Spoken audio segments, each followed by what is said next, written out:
Alors c'est extrêmement important de constater qu'en France, comme dans le reste du monde, on a assisté dans le siège de la crise du Covid-19 et de toutes les crises économiques, sociales qui se sont déroulées juste après, à une régression en fait des droits des femmes, à une régression des possibilités qui leur sont offertes, et il faut appeler chacune et chacun à résister. Il y a des hommes qui sont des alliés dans cette cause-là, et il y a énormément de conscientisation dans la jeunesse du monde sur le fait qu'il faut absolument pas accepter ces régressions-là. Donc on peut voir que le concept de sororité, par exemple, est un concept neuf qui se déploie très bien et qui permet aux hommes et aux femmes d'être collectivement dans un combat universel qui est l'émancipation de chacun, pour que chacun puisse choisir sa vie comme il l'entend.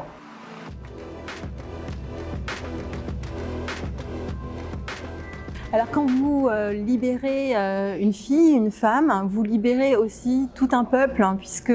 les pays qui réussissent le mieux dans le monde, ceux qui ont la meilleure stabilité politique, la meilleure croissance économique, sont ceux qui font la place aux meilleurs talents. Et par les femmes, c'est un défi en fait civilisationnel. Plus vous donnez des droits aux filles et aux femmes, plus vous en faites des égaux parmi toute la population, plus vous permettez à tous ceux qui la composent, c'est-à-dire aussi les minorités sociales, les minorités ethniques, les minorités sexuelles, les minorités religieuses, de pouvoir avoir leur place, et les meilleurs talents émergent dans une idée d'émancipation et d'égalité de chacun.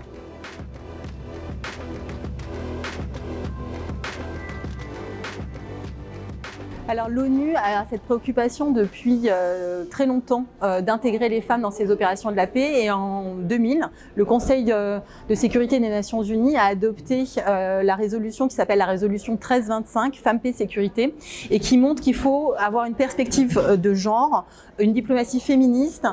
quand on aborde les conflits armés, mais aussi quand on aborde la restauration de la paix. Et c'est extrêmement important parce qu'on s'aperçoit que quand on met les femmes autour de la table de négociation, on a de meilleures chances de construire une paix durable. Et donc les diplomaties féministes qui émergent dans le monde sont un facteur clé de succès